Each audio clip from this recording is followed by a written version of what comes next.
Good morning, Pastor Brian here. Thank you for joining me as we read a psalm a day. Today we'll be reading Psalm 35. As always, I'll be reading from the Common English Bible, and I invite you to, as you read or listen to this psalm along with me, to think about what category of psalm this might fit into. So let's get into Psalm 35. Lord, argue with those who argue with me. Fight with those who fight against me. Grab a shield and armor, stand up and help me. Use your spear and axe against those who are out to get me. Say to me, I'm your salvation. Let those who want me dead be humiliated and put to shame. Let those who intend to hurt me be thoroughly frustrated and disgraced. Let them be like dust on the wind, and let the Lord's messenger be the one who does the blowing. Let their path be dark and slippery, and let the Lord's messenger be the one who does the chasing, because they hid their net for me for no reason, and they dug a pit for me for no reason. Let disaster come to them when they don't suspect it. Let the net they hid catch them instead. Let them fall into it to their disaster. But I will rejoice in the Lord. I will celebrate his salvation. All my bones will say, Lord, who could compare to you? You rescue the weak from those who overpower them. You rescue the weak and the needy from those who plunder them. Violent witnesses stand up. They question me about things I know nothing about. They pay me back evil for good, leaving me stricken with grief. But when they were sick, I wore clothes for grieving, and I kept a strict fast. When my prayer came back unanswered, I would wander around like I was grieving a friend or a brother. I was weighed down, sad, like I was a mother in mourning. But when I stumbled, they celebrated and gathered together. They gathered together against me. Strangers I didn't know tore me to pieces and wouldn't quit. They ridiculed me over and over again, like godless people would do, grinding their teeth at me. How long, my Lord, will you watch this happen? Rescue me from their attacks. Rescue my precious life from these predatory lions. Then I will thank you in the great assembly. I will praise you in a huge crowd of people. Don't let those who are my enemies without cause celebrate over me. Don't let those who hate me for no reason wink at my demise. They don't speak the truth.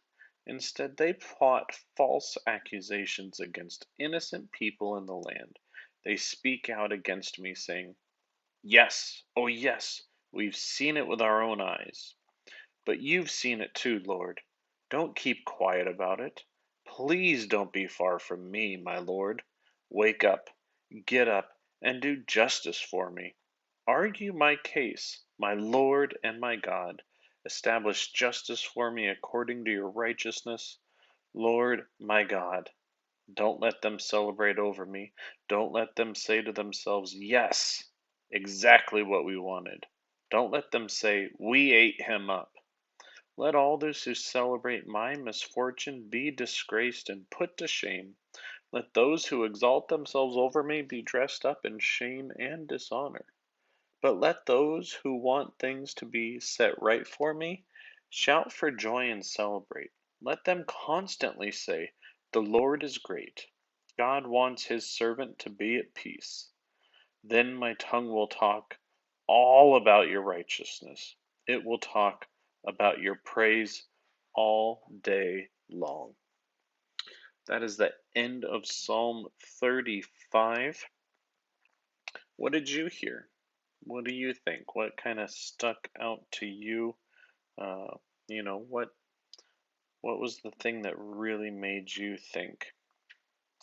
One of the things that really stuck out to me was this idea that I think is something that we all struggle with is, you know, uh, seeing people around us and people that we think maybe are um, less than faithful, when it comes to practicing a faith, or maybe they have no faith at all, and we see them prosper. And I see that in this psalm as well. The psalmist kind of grieving or hurting at the fact that these people are all around him, and they have these things, good things happening to them, and he's struggling, and he's, I think more to my point and to this exact psalm is that the psalmist was trying to help people, and when they were grieving, when he was grieving, when they needed something, he helped them, and yet when that uh, the tides turned, when the table flipped, when he was the one in need, when he was the one grieving, they just pointed the finger and said, you know, he's getting what he deserves.